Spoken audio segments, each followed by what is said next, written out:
What's going on, everybody? So I know this is a little bit of a different video than normal, but we are sponsored today by Watcher of Realms, and I want to show you around because I've been playing this game for quite some time on the side when I'm doing my normal grind, and I've been really enjoying it. In particular, this game kind of offers a very new experience that you're not really going to find in typical turn-based mobile RPGs. So we're gonna start there by diving into the campaign, which you're gonna immediately dive into when you start your account. On my account here, as you can see, I progressed through the vast majority of campaign, but I want to show you a couple of these early stages, which actually just show you the base concept of the kind of new and interesting, unique strategy that comes with this game.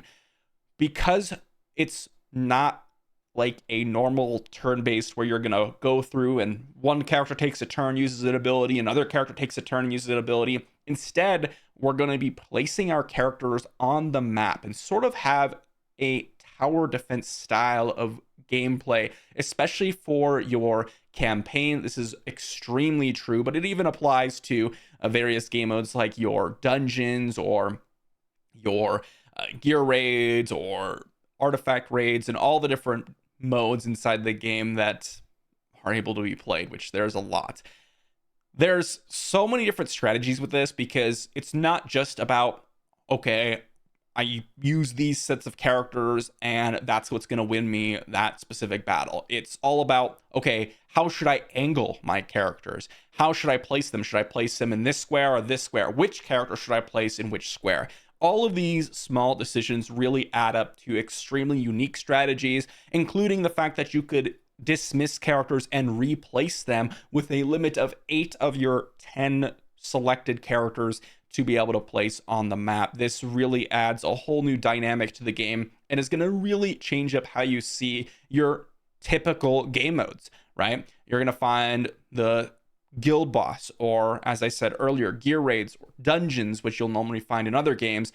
These things are extremely unique because of the different ways that you're able to kind of go ahead and change the position of characters and characters that you're able to use inside of them. So definitely recommend you giving at least the new experience a shot. You're going to find that it's vastly different from most other mobile RPGs, but that's not the only thing this game really has to offer. We also have a lot of quality of life in this game that I really appreciate. For example, the quick star up, which has been an absolute amazing feature where you can load up a bunch of characters and just have them kind of instantly promoted, where you don't really have to go through and try to individually promote each character. So you don't have to sit there and try to manage a certain tavern or whatever it is. You don't have to deal with any of that. It kind of solves it for you, which is great, so that you can get back to the actual difficult part of the game, which is trying to beat those dungeons. And you can spend more time doing the fun things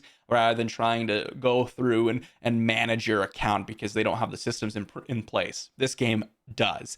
Not just that, they also have things like the equip and unequip features, and that's a little bit of a mouthful, but as you can see from these features in the bottom right, instantly slap on some gear, instantly remove all that gear, allows you to manage the characters extremely easy. They even have the quick enhance. When you are leveling up your gear, you're able to do it extremely quick, where you can instantly level up to certain levels. For example, here, if I wanted to go to level 4, instantly jumps to level 4. I don't have to wait for it to kind of go through each individual level. That takes forever.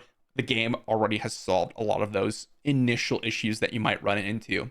They've also gotten so unique in terms of what you can do with the factions, right? They have these lords which give you certain bonuses, and if you match certain factions with their lords, you can potentially get even more bonuses or just overall improve your squad, which ends up really changing up the dynamic of certain teams. And doesn't mean that you have to go ahead and dive in and try to get every single premium legendary that's in the game, which, as you can see, I have quite a few. You can stick to a lot of the free-to-play options that are really exceptional. In fact, even as of like the last month, they've added a new daily sign-in character on day 30, where you can pick up one of the best, I guess it's technically day 28, but one of the best epics in the game in Greed, who can be used to kind of help you through Gear Raid 1. You also have Wrath, who's going to be just an absolute mainstay in Gear Raid 2, Artifact Raid, and perhaps Guild Boss, and just throughout your entire journey, because he's also a Lord, as I mentioned earlier. Characters like Volca or Abomination, who you can fuse or earn. Abomination is the fusion. Volca is earnable within a month or even sooner, maybe later, depending on how much you want to do the quests in the game, but you can earn her through the game, and she's going to be a really important character to help you beat certain dungeons, or even some of the epics like Mari here or Ein, who are both pretty solid, and Mari in particular is going to be that CC queen who's going to help you through a lot of different stages. If you are looking to earn some of those characters, though, they have very consistent 2x and 10x events inside the game, and, well, you can literally see them active right behind me. They pretty much have one almost all the time, but it's more often like once a week / twice a week is pretty common, and you're going to find that they are exceptionally important to summon on, so you can get higher rates for some of the characters. And there's even some amazing rares, which I've been diving into more recently because of my experimentation on rares. Some of them are fantastic, like Autumn, for example, or even some of the other rares that are easily accessible inside the game. But that's not all, because starting the game now is going to be really awesome for you, because there's going to be a new Christmas event coming where you can earn a free legendary. Now, this free legendary looks to be pretty awesome and pretty, well, I guess you'd say easy to obtain. And as long as you're able to go ahead and actually push a lot of the content inside of the game, you're going to be able to obtain them. So it might take you a little bit of time, just like the daily sign-in, but you're going to be able to obtain them after that Christmas event. And not only that, but you're also going to be able to earn free resources. There's going to be a new boss rush mode where, seemingly similar to like your guild boss, but perhaps a little bit different, maybe closer to Gear Raid.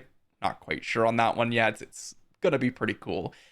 A new free skin for everyone for the free epic that you'll obtain for Mari. Really cool looking skin. And also, if you're a returning player, you're going to get some massive bonuses inside the game for logging in once again. And not only that, but they also have some PK activities going on where some well-known influencers for Watcher of Realms are going to be separating into teams. You're going to be able to join a team and earn points to support your team.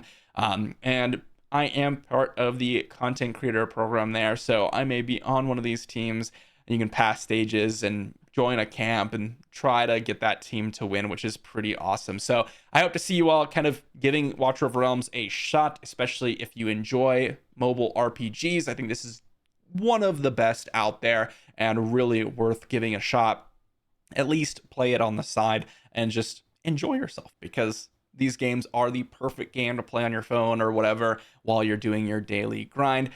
Really appreciate Watcher of Realms sponsoring this video, and I'll see you all for the next one.